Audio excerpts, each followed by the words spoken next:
Okay, our tofu is looking ready to season, and I'm going to go ahead and apologize to you guys. I do not have this measured out.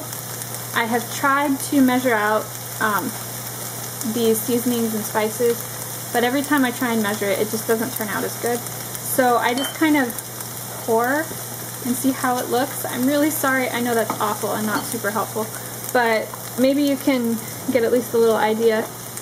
I'll try and use a tablespoon to measuring spoon to kind of give you an idea, but you start out with sprinkling some vegan chicken seasoning. This is McKays Vegan seasoning. It has no MSGs or any of that stuff in it. And so I just put in a tablespoon and I'm mixing it around.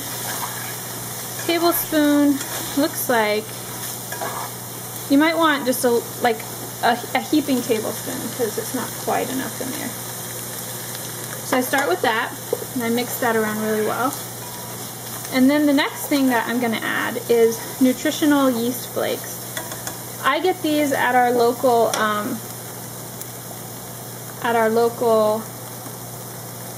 health food store, but I don't know if you can get them at regular grocery stores or not. I just buy it in bulk, but you can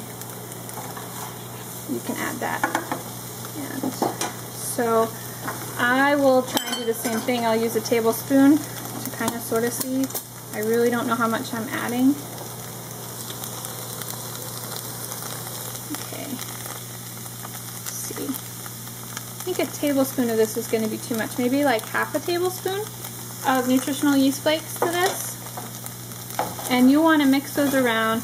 And usually I'll let those seasonings sit for a little bit so that the brewer's yeast, the Nutritional yeast flakes can melt a little bit and the flavors can get really in there. So we're going to let that sit for just a minute. Mix that up a little more. And now we're going to add the last few seasonings. And these are really, I don't know how to measure these at all. So I'm just going to show you what I do. I have some onion powder. And I just lightly sprinkle the top with that. You'll see what I... Just make sure I get everything covered. And then I have garlic powder. Do the same with my garlic powder. Just lightly sprinkle the top. And then I'm going to mix that in really well.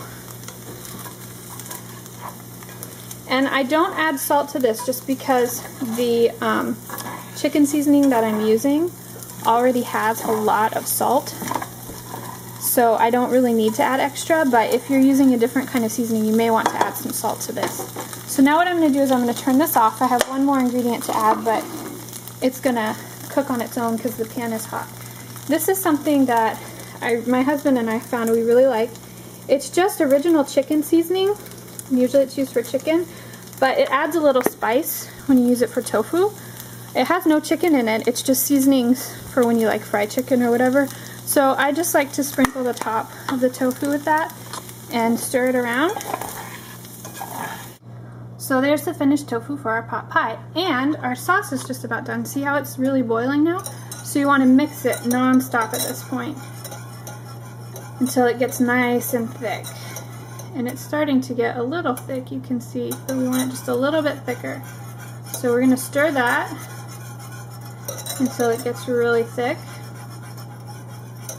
That looks about right. And see, it starts getting a little more clear as it thickens up too. So I think I'm going to go ahead and turn that off. And all we have left to do is assemble our pot pie and pop it in the oven. And it'll go in the oven, I don't know if you can see that there, at 425 degrees for about 30 minutes. So I'll see you back. And you can see I've already got my veggies in there. And we're gonna, once we get it all mixed up, today I'm gonna use a large casserole dish to put it all in. If I make it with a pie crust, I will put it in a pie pan, a deep dish pie pan. But when I use a biscuit top, there's not as much surface area, so the biscuits are real thick and they take a lot longer to cook. So for this, we're going to use a casserole dish. This is what the mixture looks like once you've got the vegetables, the tofu, and the sauce all mixed together, and I've spread it out in this casserole dish. You can mix it straight in the dish, but sometimes that gets a little bit messy, so I just mixed it in a separate bowl. Now the only thing we have left is to put our biscuit top on. Now I have this biscuit mixture in between a folded over piece of wax paper, and I'm going to roll it out like that. The reason why is because then I don't have to clean my roller, and it makes the biscuit way easier to work with because it tends to stick, and this keeps it from sticking. And also I can use this wax paper more than once. I don't have to just use it one time. So I'm going to get that rolled out, set it on top, and show you our pot pie before we pop it in the oven. This is what our pot pie looks like before we put it in the oven. Usually I have full coverage over the pie with the biscuit topping, but I had a little accident and I lost some of my biscuit topping, so I'm having to stretch it. But usually I'll cover the whole thing. Sometimes people like to make individual biscuits and place them on top as well. So this is what it looks like. Now we're going to pop it into a 425-degree oven for about 30 minutes, and then we will check it. Basically, when the biscuit's done, it's ready to eat. So check back with you when it's all done. Here is our finished veggie pot pie, and Arlen's with us for lunch again today. Yay! I'm so glad he gets to eat lunch with me. So he's gonna dish up a little bit of our veggie pot pie. It is very, very hot, so be careful. You might want to let it cool a little bit. But it goes onto the plate, and that is veggie pot pie. If you get a chance to try this, I hope you really enjoy it. Have a good day.